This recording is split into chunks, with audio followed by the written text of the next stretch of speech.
بسم اللہ الرحمن الرحیم ما کان محمد ابا احد من رجالکم ولکن رسول اللہ وخاتم النبیین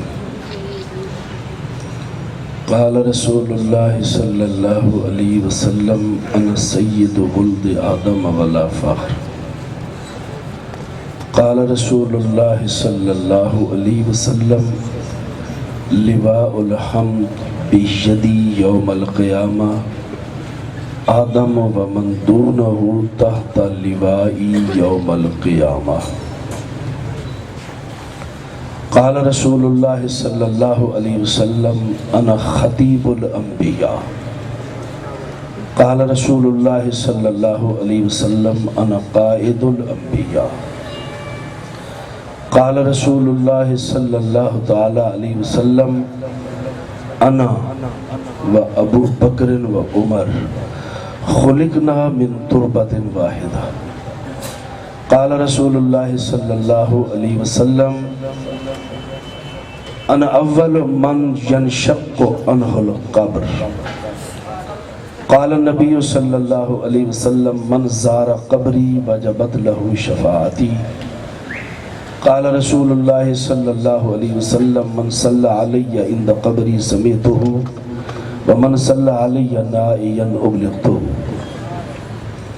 صدق اللہ العظیم وصدق رسولہ النبی الکریم ونحن على ذلك لمن الشاہدین والشاکرین والحمد للہ رب العالمین۔ محترم سامعین، مہمان علماء کرام بہت زیادہ ہیں، تفصیلاً ان کا بیان ہوگا۔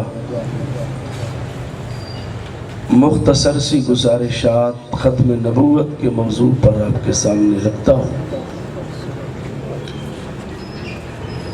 آپ میں کوئی بڑا ہے، چھوٹا ہے، عمر رسیدہ ہے، جوان ہے، بچہ ہے، بوڑھا ہے، عالم ہے، غیر عالم ہے، دکاندار ہے یا کاشتکار ہے، ہر بندہ یہ مسئلہ یاد کر کے جائے کہ مرزا قادیانی اور اس کے ماننے والے کافر ہیں۔ اور کوئی بات یاد رہے نہ رہے، یہ بات ضرور یاد کرنی ہے کہ مرزا قادیانی اور اس کے ماننے والے ان کی داڑھیاں بھی ہوں، ان کی پگڑیاں بھی ہوں، ان کے ماتھے پہ محراب بھی ہوں، وہ 5 وقت کے نمازی بھی ہوں، ان کے ہاتھ میں تسبیح بھی ہو، زبان پہ تلاوت قرآن بھی ہو، جو آقا علیہ السلام کی نبوت کے بعد کسی نئی نبوت کا قائل ہے وہ کافر ہے، وہ کافر ہے۔ ساری دنیا یہ فتویٰ لگاتی ہے کہ حضور کے بعد صلی اللہ علیہ وآلہ وسلم آپ کے بعد نئی نبوت کا قائل کافر ہے۔ ہو گیا نئی نبوت کا قائل کافر۔ لیکن امام الائمہ، امام اعظم فی الحدیث والفقہ، امام اعظم امام ابو حنیفہ رحمۃ اللہ علیہ کا فتویٰ کچھ اس سے الگ۔ ہم تو کہتے ہیں کہ نبوت کا دعوے دار یا اس کو ماننے والا کافر ہے۔ امام اعظم ابو حنیفہ رحمہ اللہ اتنا جلدی کفر کا فتویٰ کسی پہ نہیں تھا، کیونکہ کفر کا فتویٰ لگانا اتنا آسان نہیں ہے جتنا جلدی ہم لگا دیتے ہیں، جس کو چاہیں جتنا جلدی کافر بنا دیں۔ امام اعظم امام ابو حنیفہ رحمہ اللہ فتویٰ لگا رہے ہیں کہ جو نبوت کا دعویٰ کرے گا وہ بھی کافر، اس کو ماننے والا بھی کافر۔ اگلی بات وہ فرماتے ہیں جو اس جھوٹے مدعی نبوت سے دلیل کا مطالبہ کرے گا وہ بھی کافر۔ اس جھوٹے مدعی نبوت سے جو دلیل نبوت، اس کی نبوت کی دلیل کا دعویٰ کرے گا وہ بھی کافر ہے۔ اب ہم میں سے کوئی اگر مرزائیوں کو یہ پوچھ لے کہ یہ مرزا نبی تھا، اس کی دلیل کیا ہے، ان سے دلیل کا مطالبہ کرنا ہی کفر ہوگا۔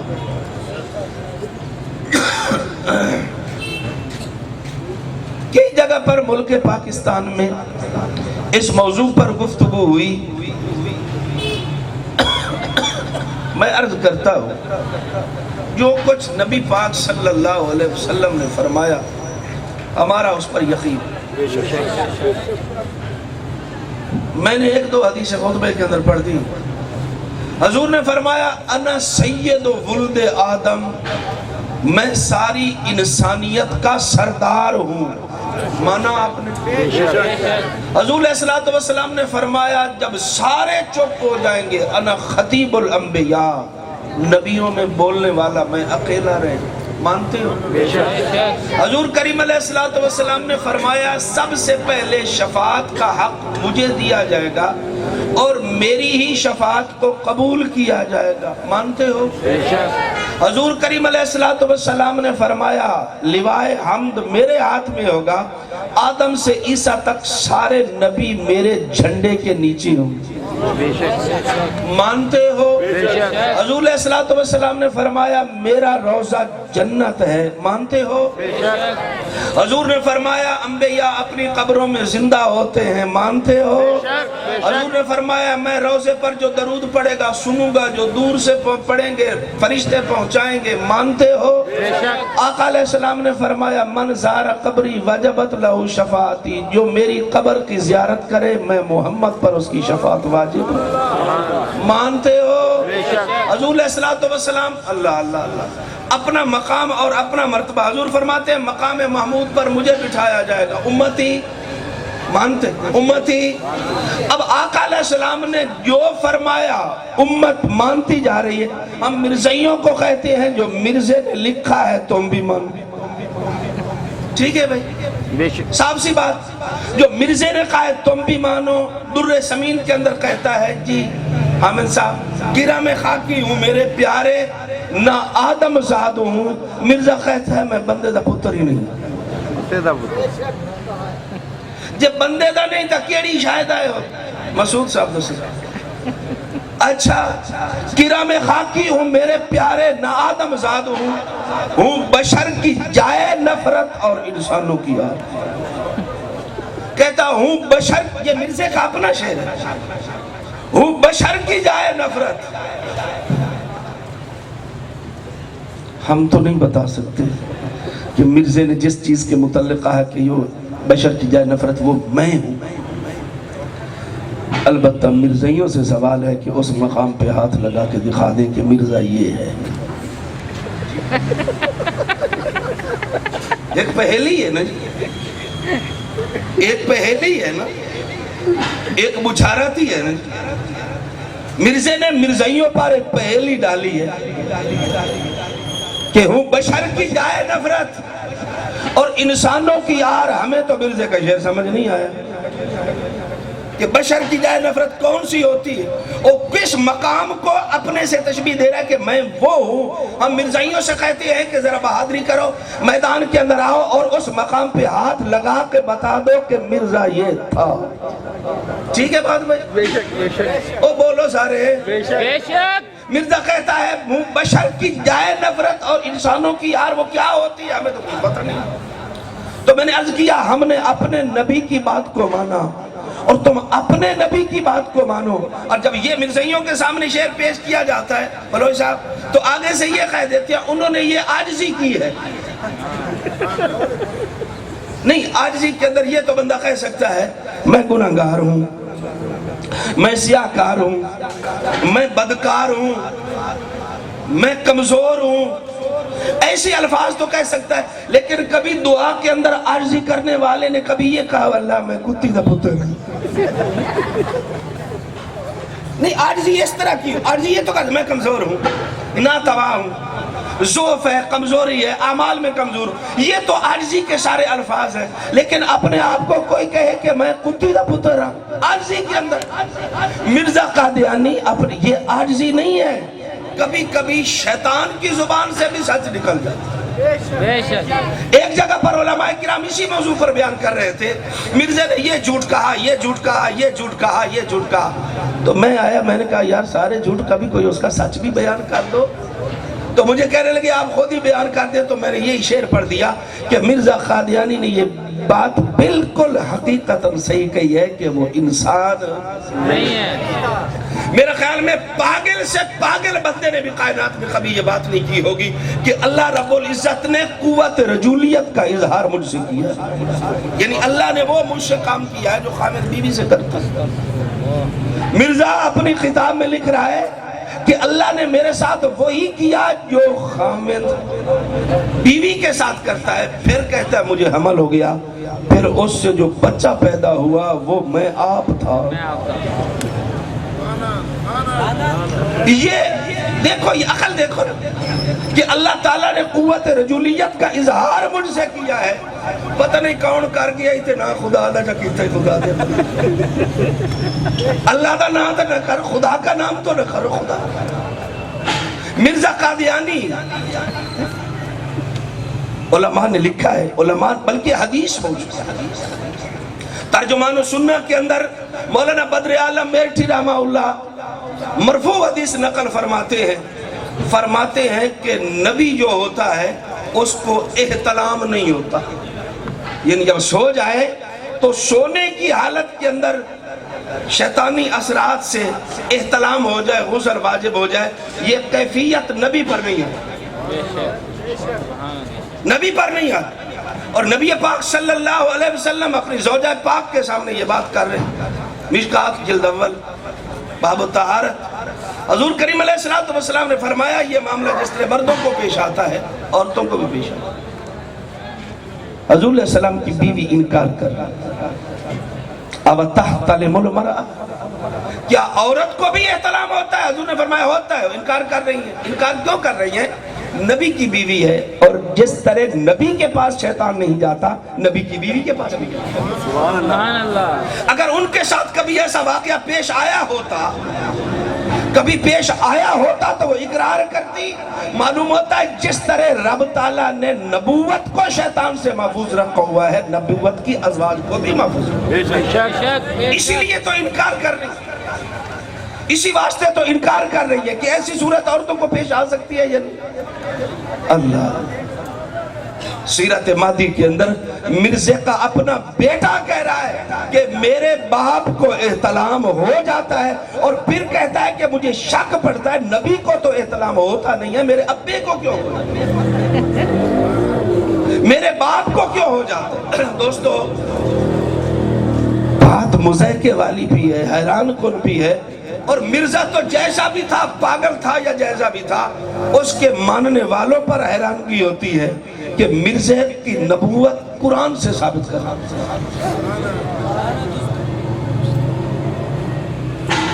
مرزا نے کتابیں لکھی ہیں یا مرزا پر کوئی کتاب اتری بھی ہے؟ بولے ہیں مرزا نے کتابیں لکھی، مرزا پر کتاب اتری کوئی نہیں ہے۔ اور یاد رکھو جو کتاب لکھتا ہے وہ نبی نہیں ہوتا، نبی وہ ہوتا ہے جس پر کتاب اترتی، اور جب کتاب اترتی ہے تو اس کو وہ پہلے سمجھتا ہے۔ ہم چیلنج کے ساتھ قادیانیوں کو کہتے ہیں کہ پورے قرآن میں سے کسی ایک آیت کی نشاندہی کر دو جس کے سمجھنے کے بارے میں حضور علیہ السلام کو تردد ہوا اور آقا کو پریشانی ہوئی ہو کہ یہ آیت آئی ہے، اس آیت کا مفہوم مجھے سمجھ نہیں آ رہا، میں کسی اور سے سمجھوں گا۔ کوئی ایک آیت بھی ایسی نہیں ہے۔ اللہ نے فرمایا وَأَنزَلْنَا إِلَيْكَ الذِّكْرَ لِتُبَيِّنَ لِلنَّاسِ، میرے نبی قرآن تو اتارا اس لیے کہ آپ لوگوں کو سمجھائیں، آپ لوگوں کو سمجھائیں، آپ سمجھے نہیں سمجھائے۔ تو نبی پر کتاب آتی ہے، نبی دنیا کو سمجھاتا ہے۔ مرزا قادیانی کہتا ہے میرے اوپر وحی آئی ہے، اور وحی بھی انگلش میں آ گئی، کتاب میں یہ چولا ہوتی ہے، سن دے رہے تجھے، کہتا ہے انگلش کے اندر وہی آگے۔ اب مجھے سمجھ نہیں آتی اس میں کیا لکھا ہوا۔ اچھا تجھے تو پتہ نہیں لگتا، رب کو بھی پتہ نہیں لگا کہ آگے جو ہے وہ تو پنجابی، اس کو تو انگلش آتی نہیں، پر یہ وہی آ رہی۔ اب کہتا ہے انگلش کے اندر ہے، ہندو لڑکا ایک میرے پاس رہتا ہے، ہندو لڑکا میرے پاس رہتا ہے، وہ گھر گیا ہوا ہے، جب آئے گا تو خدا کی وحی کا مفہوم میں اس ہندو سے سمجھوں گا۔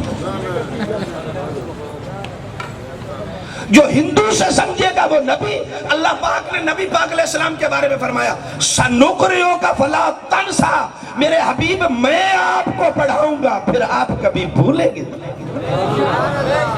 نبی کا استاد کون ہوتا ہے؟ پیغمبر کا استاد خدا ہوتا ہے، اور مرزے کا ہندو استاد ہے۔ آقا علیہ السلام کو خدا کے علاوہ، اسی واسطے وہ لوگ حیران تھے کہ ایک امی شخص ہے اور کسی سے پڑھا نہیں ہے، کسی سے پڑھا نہیں، اور اس طرح کا کلام کرتا ہے کہ دنیا حیران رہ جاتی ہے۔ فصحا بلغا بڑے بڑے دانشور جب کلام کرتے ہیں تو اوپر حضور کا کلام، جب اللہ کا کلام پڑھتے ہیں آقا علیہ السلام، تو پھر یہ سارے پیچھے رہ جاتے ہیں۔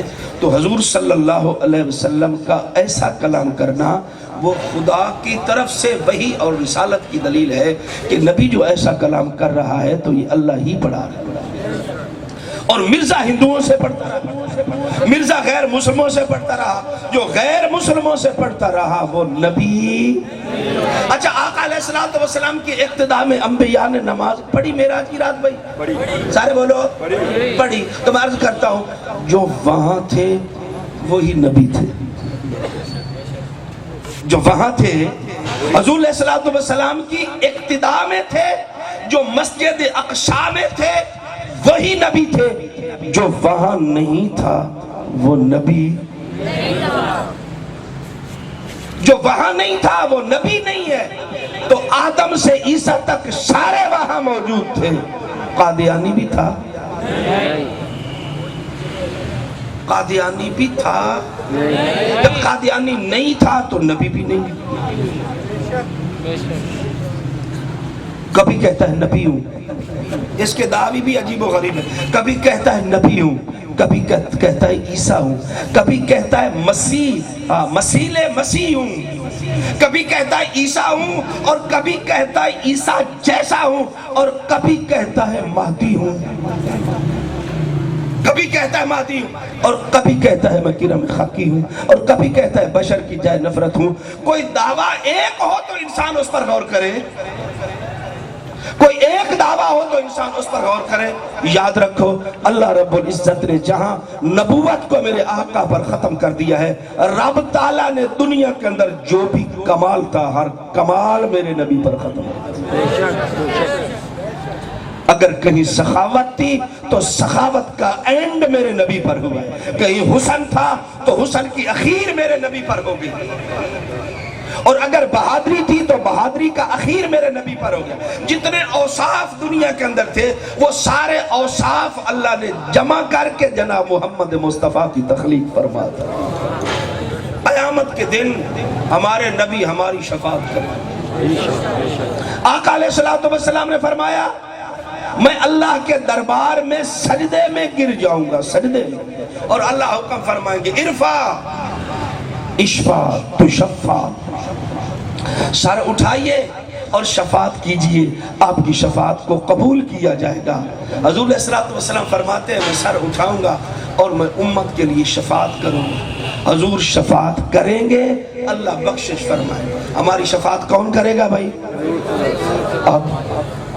اب جو علماء، جس طرح مجھ سے پہلے حضرت بیان فرما رہے تھے، جو لوگ علماء سے وابستہ ہے، جو اللہ والوں سے وابستہ ہے، ان پر تو شیطان اتنا جلدی اثر نہیں کرتا، اور جو ادھر ادھر بھاگ جاتے ہیں تو پھر یہ جتنے بھی باطل مذہب ہیں یہ مختلف قسم کے لالچ دے کر مسلمانوں کو ان کا جو ایمان ہے اس کو ضائع کرنے کی کوشش کرتے ہیں۔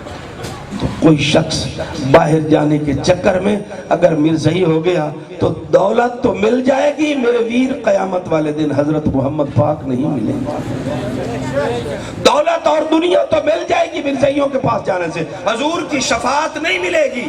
علامہ انور شاہ کاشمیری رحمت اللہ تعالی علیہ فرمایا کرتے تھے کہ میں اس بات کی گواہی اور ضمانت دیتا ہوں جو شخص بھی ختم نبوت کے موضوع پر کام کرے گا حضور اس کی شفاعت ضرور کریں گے۔ آخر دعوانا ان الحمدللہ رب العالمین۔